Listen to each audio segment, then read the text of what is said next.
पक्राउ विरुद्ध सडकमा आन्दोलन गरिरहेको छ। तपाईहरुले चाहिँ सरकार बनेको भोलिपल्ट 24 घण्टा नबित्दै प्रतिशोध सानेर केपी शर्मा ओलीलाई पक्राउ गर्नुभयो भन्ने नेकपा एमालेको आरोप छ।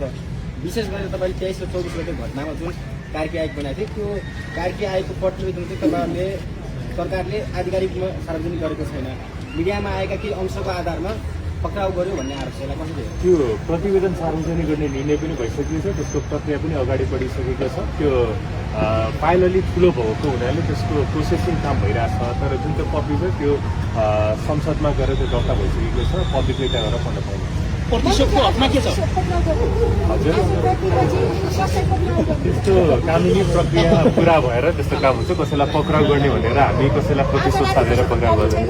कानुनी प्रक्रिया गरेर धेरै ठाउँमा पक्राउ भइरहेछ नि, कतै चोरी भएको होला, कतै डकैती भएको होला, सबैतिर पक्राउ त परिराख्नु भएको छ। मन्त्रीज्यू, अन्त्यमा जाँदा जाँदै एउटा कुरा त्यो राजनीतिक प्रतिशोध भनेको छ नि एमाले, त्यसमा के छ सरकारको धारणा? त्यो त अदालतले पक्राउमा राख्नु भनेर अनुमति दिइसकेको छ, अदालतले भनिसकेको छ।